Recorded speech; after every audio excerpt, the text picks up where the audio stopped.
Hey crafty friends, Christina here with you from SunnyDay Memories. So we are doing another project that focuses in on this month's technique of doing the alcohol ink marbling. Hopefully you can see it here in that little peekaboo window. We're going to be creating this little darling box here that holds these little Hershey mini bunnies. And the fun thing is when I started to create this and I pulled out the little bunnies just to see sizing to do the box for them, I noticed that all of them were in the colors of some of our new shimmer specialty paper. We're going to actually use some of it today. It comes in the Lemon Lolly, which is really perfect for this one, the Pool Party, and the Bubble Bath. So they're all very similar to that, but I chose to go with a nice kind of sunshiny project colors. We're going to do the Lemon Lolly, and we're going to do the Timid Tiger, which is one of the in colors for this year through 2027. So let's go ahead and get started creating this. So we are first going to go ahead and do our box here. We're going to start with the lid. And so like I said, we're using Lemon Lolly. And so this measures 4 3/4 long by 3 inches wide. And then we're going to go ahead and we're going to score it at 1/2 inch all the way around. So I'm just going to go ahead and grab my paper trimmer real quick. And I'm going to go ahead and do that scoring. So I like to do it on the right-hand side of my paper trimmer, just because then when I feel like when I put my arm down on my trimmer, it holds it in place better. So I've got a better sturdy surface here to work with, and I know that it's going to be a nice straight line. So I've got a 1/2 inch there, and then I'm going to go ahead and rotate it 90 degrees, line it up again at the 1/2 inch mark again, and continue. Okay, so your piece should look like this, where you've got the nice scored lines all the way around on your Lemon Lolly. So then what we're going to do, just like you do with any box, is we're going to go ahead and create some tabs. And so we're going to go down here and we're going to go along that score line and snip up to that next score line. And I like to go ahead and miter my corners. And what that means is you can see I've cut a really slim little triangle here piece from that one portion, and I'm going to do it on the other side as well. And what that does is it goes ahead and it creates less bulk when we go ahead and fold it in to adhere it to the center panel. And so you're gonna go ahead and do that for all 4 of those. So we're gonna do it for this one here, and I'll come back to that, and then we're gonna rotate it 180 degrees here, and we're gonna do it for these other 2. So you'll have 4 little tabs that you've gone up to that score line, and then you've gone ahead and mitered the corners. And again, I'll just show you the mitered corners here, just so you can see it again. So I do it on the one side, and I'll do it on this side as well.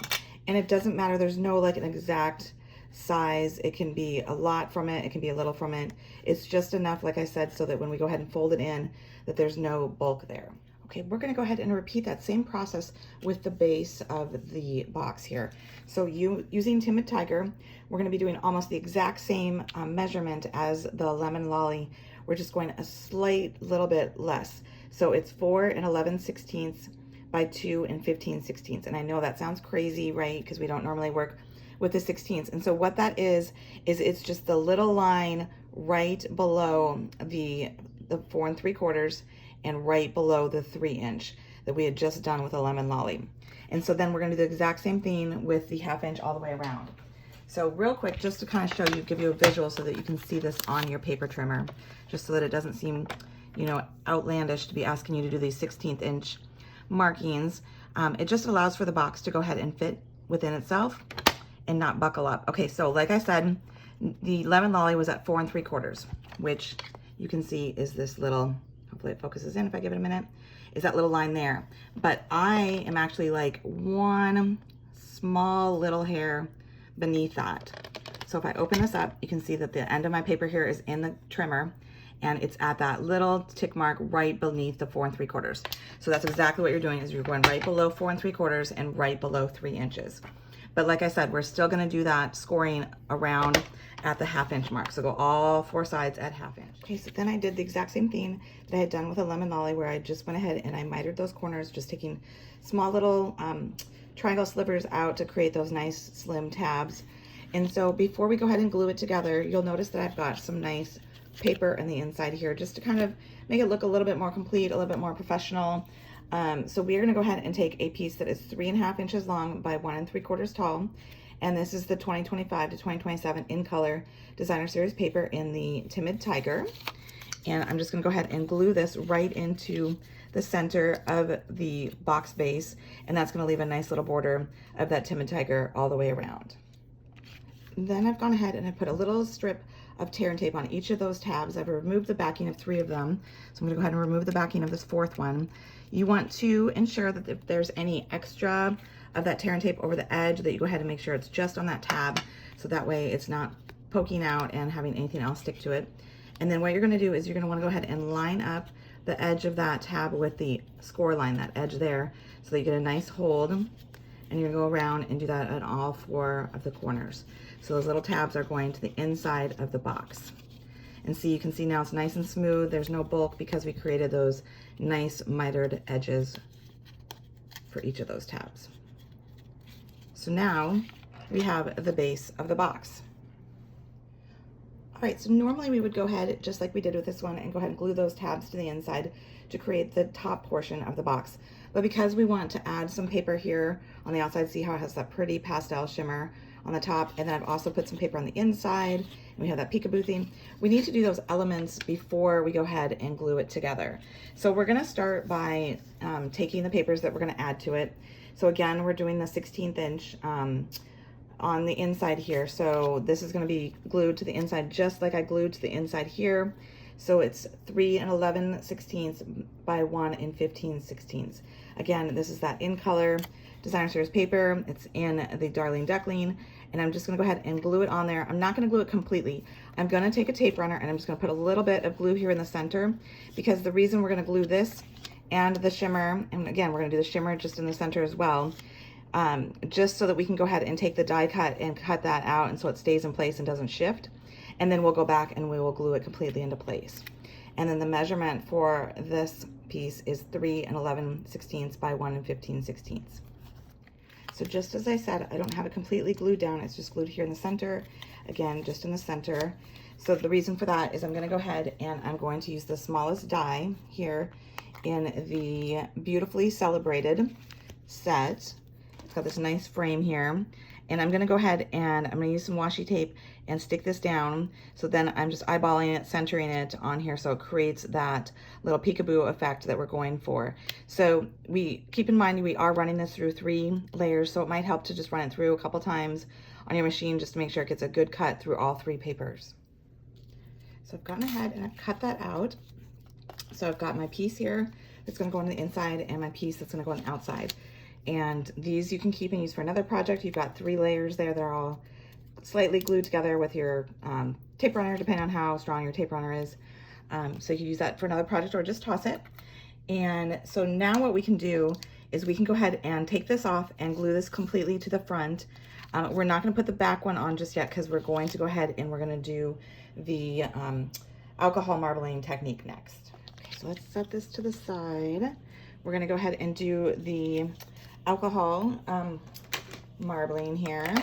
And I was inspired by the look of Easter eggs, you know, when you dye them. I thought that that would make for a really fun look since we're kind of doing this bunny, the Easter thing. So I'm using a piece of our vellum and it measures 2.5 by 2. And I just wanted it to be big enough that it will go ahead and cover that opening, just so you have a sense of what we're doing here. So as I had said in my other video where I was showing this technique, I always think it's best to use a shade darker than the color that you want it to match with, because since this is so opaque, it does kind of mute the color and you don't get the strong intensity.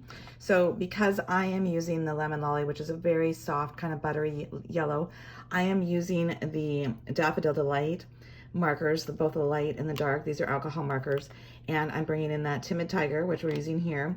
And so there is no real rhyme or reason to this. I am going to go ahead and use the brush tip just because then I get a bigger amount of ink quickly on my vellum. So I am just doing some scribbles on here just randomly, and I'm using the dark one. And now I'm going to go ahead and I'm going to go in with the light, kind of fill in some of those areas. It does not need to be completely filled in. It's okay to have some white area. And then I'm just gonna have a little bit of the Timid Tiger. I don't want too much because I want the main focus of my project to be the yellow color. So it's kind of a sunshiny effect.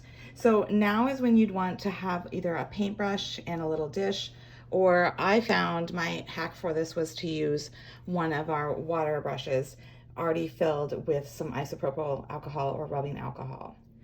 So that's exactly what I've said here is I've gone ahead and I've filled it up. It's got the isopropyl alcohol in there. And I like to kind of just tap. You can go ahead and rub it to kind of blend the color, but I like when I tap it that it kind of does little outlines around the color. So it gives it a little bit more some solid lines to it, so it looks a little bit more marbled and not as smooth. If you want it to be more of a smooth look to it, you might want to just go ahead and just rub it around in circles to kind of blend the colors together. But as you can see, let me bring this closer to the camera, that by me pouncing on it, I'm getting some stronger lines, some outlines around those colors, which I like. I like how it has that fun look to it. And that is simply just by pouncing this onto the colors. And so then we're just gonna go ahead and set that aside once you have it how you like it. I would recommend that if you're using a paintbrush or the water brush, go ahead and just wipe it off on a paper towel just to get that color off the tip of there, and then set it aside to dry. While the piece is drying, and it will dry really quick since it is alcohol, we are gonna go ahead and work on our little focal points here on the front. So I've gone ahead and I'm using a new stamp and die set. This is kind of a little sneak peek for you guys. This is called the Cutest Crew. It is the most adorable set ever. I love it.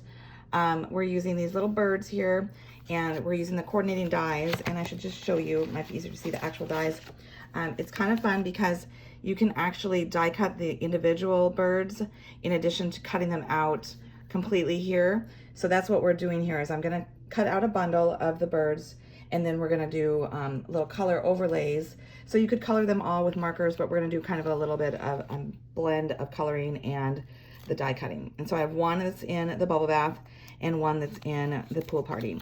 And so what we're gonna actually do is we're gonna go ahead and do a little bit of snipping, because we don't want all of the elements here. We don't want the legs. So I'm just gonna kind of snip those off, and we don't want the beak. So I'm gonna snip those off, both this bubble bath one and the pool party one. We're also gonna want 2 of these banner pieces that I've cut out from the Stylish Shapes. I did it in basic white, and the reason for that is that we're gonna have the one that says the best day ever, and I've already gone ahead and stamped that, or have the best day, sorry, and then one that's blank. And I did that for 2 reasons. One, I like to cover up the mechanics so that way you hide the backside of this banner piece, but it also gives you a place to go ahead and sign it, so that if you want to give it to somebody and just say, you know, love mom, or, you know, like whoever, depending on who you're giving it to, go ahead and sign it on that piece. So I think it just makes it look complete by doing that. So we can go ahead and glue this piece on here. I have it centered, so I'm using the little center bubble piece here is where I'm gonna go ahead and glue it. So you're just gonna have to add glue on the 2 ends to go ahead and have it across there. Then we're gonna go ahead and take a piece of scratch basic white paper, some Memento Tuxedo Black ink, and the stamp image of the 3 little birds. We're gonna go ahead and stamp that on there. And then we're gonna take the die and go ahead and cut it out. But before we go ahead and cut it out, I wanna add a little bit of color to it. And I find it's easy to add the color when it's a when it's a large piece versus die cutting it and having it be a little bit smaller. And so since the pieces that we're going to be coloring are really small, I'm using the bullet tip on here. And I'm just going ahead and I'm just kind of coloring in the grass to add a little bit of color. And you could add more, like you could go under their legs if you wanted to, but I am just doing it where the little stamped grass is. And then the other thing I'm gonna do is I'm going to go ahead and color in their beaks. And so for the grass, I have used light Old Olive, and I'm gonna go ahead and use the dark pumpkin pie for their beaks. The tip that I wanted to give you too about this is because, as you can see, their beaks are really small, right? So if you just go ahead and do little dots, that is gonna help you kind of stay in the lines for your coloring. Okay, so I've gone ahead and die cut this. I've got our cute little birds there. So like, as I was saying, you could have gone ahead and colored them in with your markers, just like we did the beaks and the grass. But I thought it would be fun to go ahead and use the dies to create color. So what I'm gonna do is I'm gonna go ahead and I'm gonna use my little silicone mat here so that I can put some tape runner on the back here. So I can go ahead and glue this body onto the bird. And so just kind of use that little cute eyeball to go in that open circle. That'll help guide you. And that's why I kind of wanted to have the black outline on there. So you have the black little legs and the little eyeball. And then you're gonna do the same thing with the pool party one. And then we're gonna go ahead and add it to the corner of the front of our box. And I used little mini 3D foam dots to go on there. But before we do, I didn't want to put all 3 of them on there because then that was going to be a lot of room on my box. I only wanted a couple of them, and I wanted the tall one here so he's kind of pointing to the sentiment. So I just went in there and I just kind of snipped away, kind of following a smooth cutting thing here. So now I've just got 2 little birds, and if you wanted to, you could keep the 3rd bird and use him for something else. And so now I can go ahead and use my little dimensionals and go ahead and add it to the corner of the front of my box. Okay, so now we've got the front all decorated there with those elements. We're gonna wait to put our little gems until the very end. So you're gonna go ahead and flip over your box top, and this is when we're gonna go ahead and start our layering. So we're gonna go ahead and add our marbled piece. You can either do it with the side that you, it's gonna be a little bit more intense. This is the side that you went ahead and colored on. So you could have that facing out, or if you wanted a little bit more muted, you could go ahead and put it on the opposite side. So you can kind of see how if we have the muted side, it's a little bit softer and it's a little bit darker if you use the true side. So it's completely up to you. So you're just gonna go ahead and glue it in so that it covers that opening. And then we're gonna go ahead and sandwich that in with our other piece here. And I think I used the flower side. Yeah, so you could use whatever side of your pattern paper you want if you've got 2 sides to it. So go ahead and sandwich that in there. And then you'll also go ahead and cover up that little piece. But because you're gonna write on this, I would do it with just a tiny little piece of adhesive, or don't even put it in just yet, because you wanna be able to write on it. So if your adhesive isn't too super strong and you can remove it, I would just put a little dot of it so that you can remove it later. That way you don't lose the piece for when you need to write on it.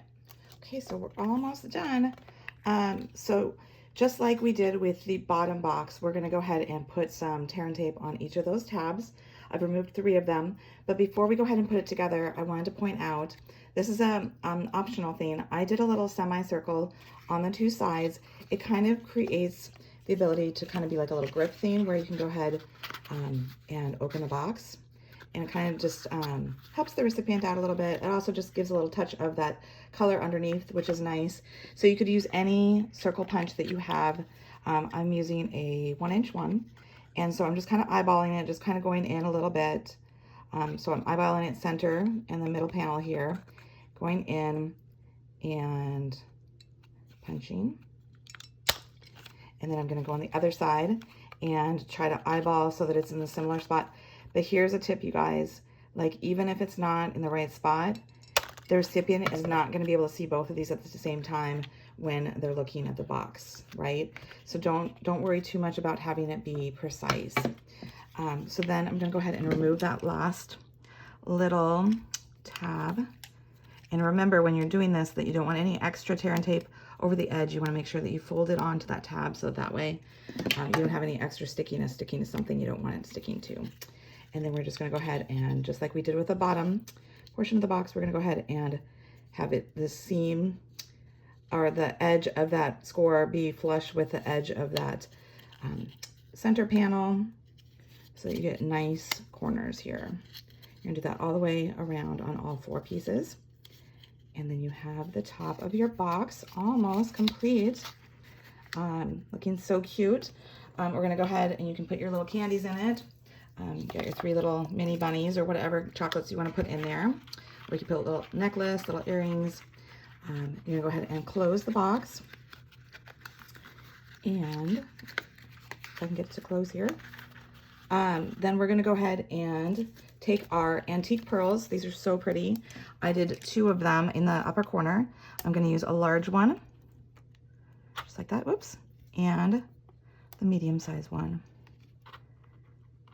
Just like that. Okay, so as you can see, the 2 of these, let me just bring these up, covers up closer. The 2, it's the same technique, same colors. I did the same way, but I think I had, oops, more fluid in my water brush when I did this one, so it's a little bit more flowy. This one's got kind of more definition to it. Same technique, same colors, like I said, but you get totally different results, and I love that about this technique. So we would love for you to share your creations in our public Facebook group, Crafty Copycat Creations. We'd love to see you do this, try this out if you've never tried out this alcohol ink marbling technique. Hopefully you enjoyed this project. Please be sure to like this video and subscribe to our channel so you don't miss future ones. And until next time, stay crafty.